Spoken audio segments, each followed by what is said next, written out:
क्या ऐसे बददियानतों को पकड़ के लाओ, पहले तस्दीक करो, अगर सही हो तो एहतराम, अगर बददियानत हो तो मुकदमा दर्ज करके इनको जेल भिजवाओ, ताकि मुसलमानों की हलाल की कमाई इन बेईमानों की कोठियों के ऊपर।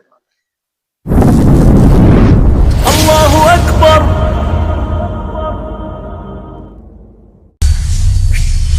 अब मस्जिदें, रमज़ान शरीफ आ रहा है, मस्जिदों में आप देखेंगे कि अक्सर लोग चंदा करने के लिए आएंगे।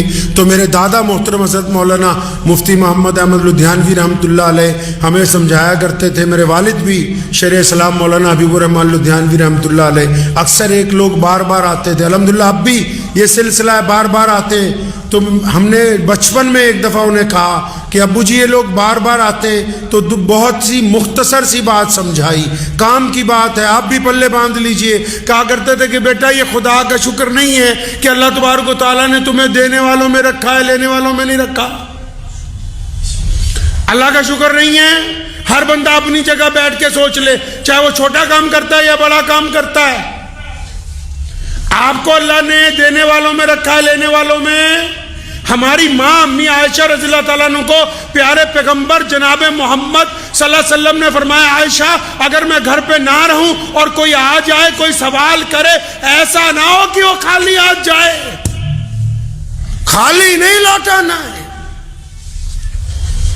हम लोगों का पहला सवाल ये होता, ओ हट्टा कट्टा है तू। अच्छा, ईमानदारी से ज़रा अपने अंदर गिरेबान में झांक लें। हम लोग ईमानदारी से अगर हम अपने गिरेबान में झांक लें, जो हमारी ज़ाती कारनामे हैं या जो ज़िंदगी हमारी गुजर चुकी है, जो हमने गुनाह किए हैं, जो हमारी नीयतें ख़राब अगर रही हैं, तो क्या हम इस काबिल थे जहां आज हैं? अगर आपको ये लगता है कि मांगने वाला हट्टा कट्टा है, तो जो कुछ अल्लाह ने आपको दे रखा कि आप उस काबिल हैं। अगर आप अच्छी तरह देखेंगे तो आपको पता लगेगा कि हमें हमारी औकात से बहुत ज्यादा फालतू मिला हुआ है पहले से। तो पहली बात तो ये कि अगर कोई रमजान में मांगने वाला आ जाए तो उसको इनकार नहीं करना, गैर रमजान में भी आ जाए तो इनकार नहीं करना, यह रसूलुल्लाह की सुन्नत है। दूसरा, फिर मस्जिदों में अब कौन लोग आएंगे? अब मस्जिदों में रमज़ान के दौरान मदरसे वाले आएंगे, मस्जिदों वाले आएंगे। अब एक और बात ज़हन नशीन कर लीजिए कि अपने लिए मांगना फिर भी कमाल की बात है, मदरसे के लिए, मस्जिद के लिए मांगना और बेइज्जती बर्दाश्त करना उससे ज़्यादा खतरनाक बात है। यह हर बंदे के बस की बात है नहीं कि वो रब के घर के लिए भी सवाल करे और उन मदारिस के लिए भी सवाल करे, और फिर सामने वाला कोई भी जिम्मेदार हो वो उसके साथ बदतमीजी करे, तो ये निहायत शर्म की बात।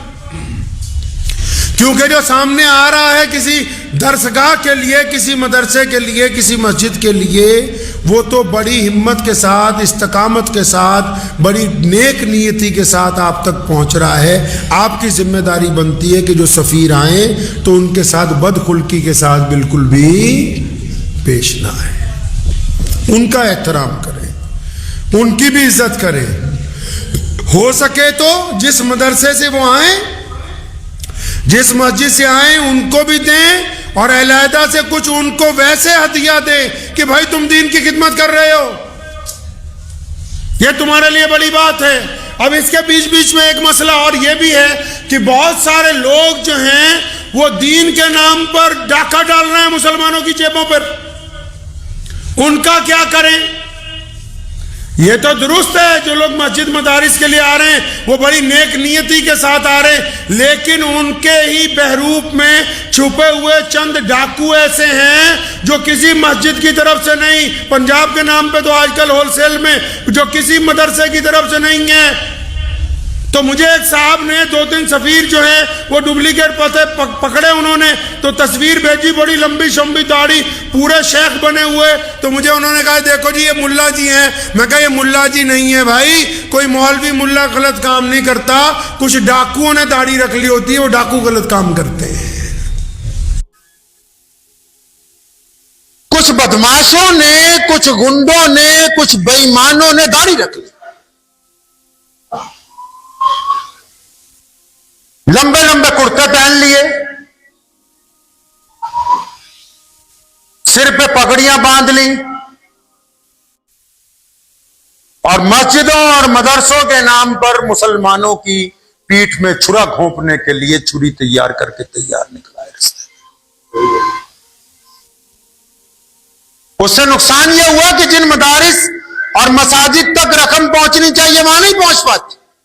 ये जो चरम जुबान बेईमान है, मौलवी भी नहीं है, मौलवियों का रूप धार रखा है। अगर मौलवी होते तो हराम ना खाते। हमारे यहां पंजाब में तो रवाज चल पड़ा, रोज फोन आता है, कभी गुजरात से, कभी बंबई से, कभी बेंगलोर से, कभी भोपाल से, यदि फलां फलां सफीर आए हुए हैं, लंबा कुर्ता है, लंबी पगड़ी है, लंबी दाढ़ी है, 5-5 आदमी, 6-6 आदमी। तो कुछ नहीं, मस्जिदें ही बेचो कागजों में।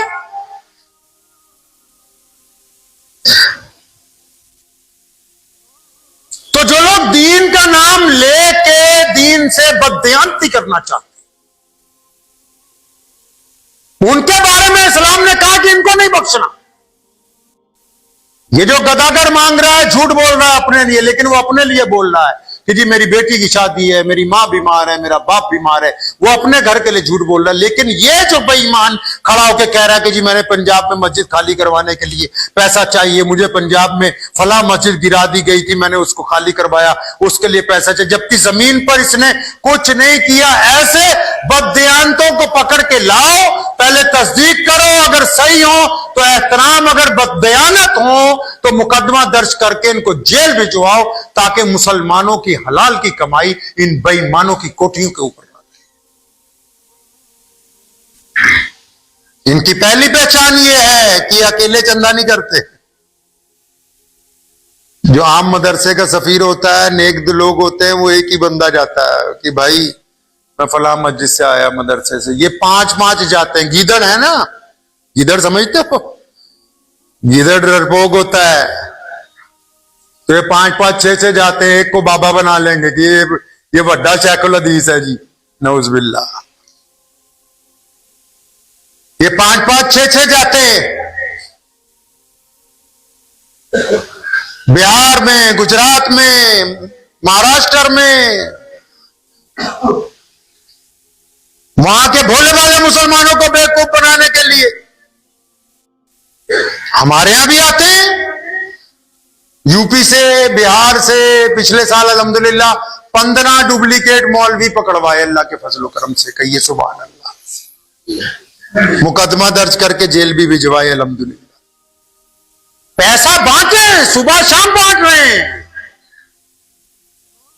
जब से ये मस्जिद खुली है अल्हम्दुलिल्लाह अब तक 1000 मसाजिद नई तामीर हो गई, नई मसाजिद के अलावा 1000 पुरानी खुल गई, डिस्पेंसरियां चल रही हैं, बीमारों का इलाज हो रहा है। लेकिन ये नहीं कि कोई बेईमानी करके मस्जिद मदरसा के नाम के ऊपर अपना घर बनाने लगे, ऐसा नहीं हो सकता। मोहम्मद रसूलुल्लाह सल्लल्लाहु अलैहि वसल्लम ने हमें सिखाया कि अपने दीन के वफादार रहो, दीन के। रसूलुल्लाह का नाम लेके दीन के साथ धोखा करना तो फिर ये समझना कि हम कामयाब हो गए हैं।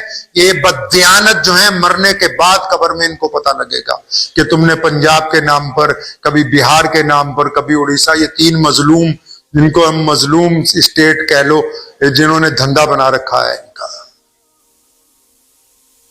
ये सारी बातें खोल के इसलिए बता रहा हूं ताकि जब देना है अल्लाह और उसके रसूल के नाम पर तो दोनों आंखें खोल के, जब मस्जिद और मदरसे के नाम पर देना है तो दोनों आंखें खोल के कि पैसा सही जगह जाए। जब अल्लाह और उसके रसूल के नाम पर कोई मांगने आ जाए तो दोनों आंखें झुका के बड़े आराम के साथ जो कुछ जेब में है उस बंदे को दे दीजिए। अल्लाह और उसके रसूल सल्लल्लाहु अलैहि वसल्लम राजी हो जाएंगे। लेकिन जब अपनी अमानत अल्लाह और उसके रसूल के घर तक पहुंचानी है तो फिर अमानत वाला जो है, जो दरमियान में है, पहले ठोक बजा के उसको देखना है कि ये बेईमान तो नहीं है। हमारी तारीख है इस्लाम की, कोई बजट नहीं, कोई बड़े बैंक खाते नहीं, लेकिन उसके बावजूद बड़ी बड़े लाखों मदारिस मसाजिद तामीर कर दी मुसलमानों ने, कभी इनकार नहीं किया। कौम को जब कुछ कहा उलमा ने, अब भी इंशाअल्लाह ताला, अब भी रमजान आ रहा है, लोग आएंगे बहुत, उनका इस्तकबाल है, कोई इनकार नहीं है। लेकिन इसके साथ साथ बेईमानों से मुसलमानों को बचाना वो मस्जिदों के प्रधानों की, मस्जिदों के जिम्मेदारों की ड्यूटी है। इस ड्यूटी के साथ ये बात जरूर याद रखें कि बेईमान पकड़ने के चक्कर में किसी ईमानदार की बेइज्जती नहीं होनी चाहिए। मुझे उम्मीद है कि आपको ये वीडियो पसंद आई होगी। अगर पसंद आई हो तो ये आप अपने दोस्तों के साथ शेयर करें और इस चैनल को सब्सक्राइब जरूर करें।